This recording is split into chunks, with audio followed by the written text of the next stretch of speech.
ओम श्री दुर्गाय नमः। श्री दुर्गा सप्तशती पाठ 7वां अध्याय। चंड मुंड का वध। ध्यान।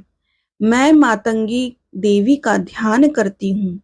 वे रत्नमय सिंहासन पर बैठकर पढ़ते हुए तोते का मधुर शब्द सुन रही हूँ। उनके शरीर का वर्ण श्याम है। वे अपना एक पैर कमल पर रखे हुए हैं और मस्तक पर अर्धचंद्र धारण करती हैं तथा कहार पुष्पों की माला धारण किए वीणा बजाती हैं। उनके अंग में कसी हुई चोली शोभा पा रही है। वे लाल रंग की साड़ी पहने हाथ में शंख में पात्र लिए हुए हैं। उनके वदन पर मधु का हल्का हल्का प्रभाव जान पड़ता है और ललाट में बेंदी शोभा दे रही है।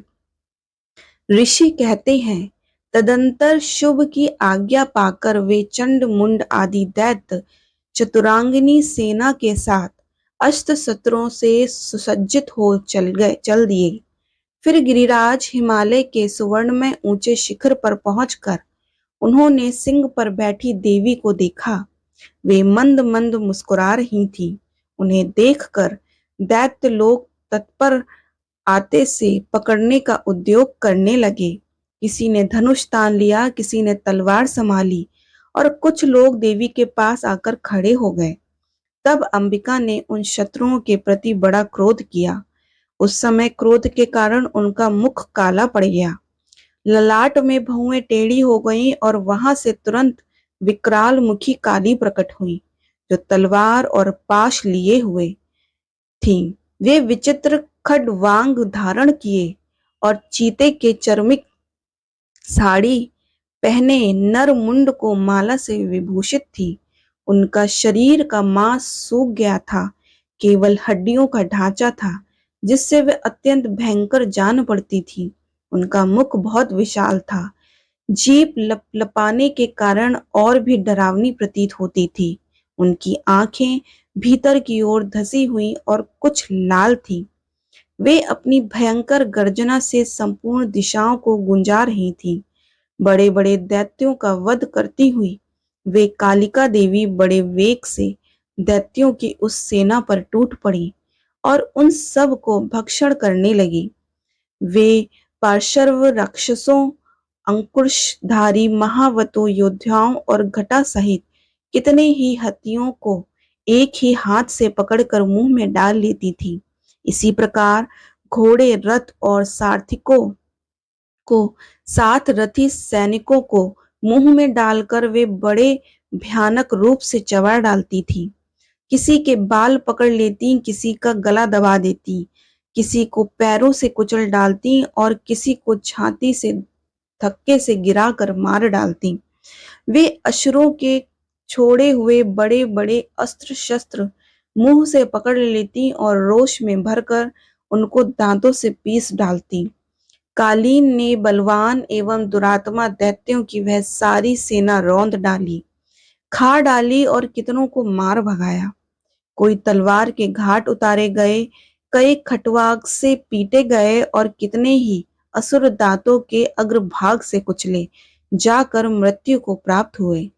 इस प्रकार देवी ने असुरों की उस सारी सेना को क्षण भर में मार गिराया।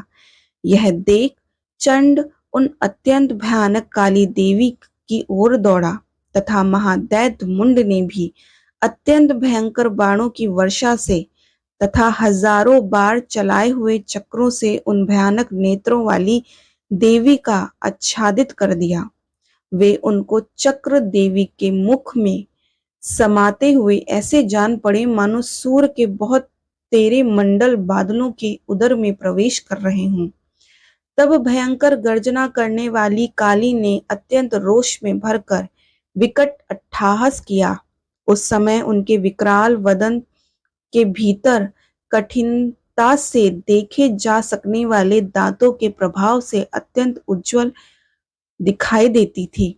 देवी ने बहुत बड़ी तलवार हाथ में ली, हंग का उच्चारण करके चंड पर धावा किया और उसके केश पकड़कर उसी तलवार से उसका मस्तक काट डाला। चंड को मार गिराया देखकर मुंड भी देवी की ओर दौड़ा। तब देवी ने रोष में भरकर उसे भी तलवार से घायल कर कर धरती पर सुला दिया। महापराक्रमी चंड और मुंड को मारा गया देख मरने से बचे हुए बाकी सेना भय से व्याकुल हो चारों ओर भाग गई। तदंतर कालीन चंड और मुंड का मस्तक हाथ में ले चंडिका के पास जाकर प्रचंड अट्टहास करते हुए कहा, देवी, मैं चंड और मुंड नामक इन दो महा पशुओं को तुम्हें भेंट किया। अब युद्ध यज्ञ में तुम शुंभ और निशुंभ का स्वयं ही वध करना। ऋषि कहते हैं, वहां लाए गए उन चंड मुंड नामक महादैत्यों को देखकर कल्याणमयी चंडी ने काली से मधुर वाणी में कहा, देवी, तुम चंड और मुंड को लेकर मेरे पास आई हो, इसलिए संसार में चामुंडा के नाम से तुम्हारी ख्याति होगी। इस प्रकार श्री मार्कंडेय पुराण में सावर्णिक मनवंतर की कथा के अंतर्गत देवी महात्म्य में चंड मुंड वध नामक 7वां अध्याय पूरा हुआ।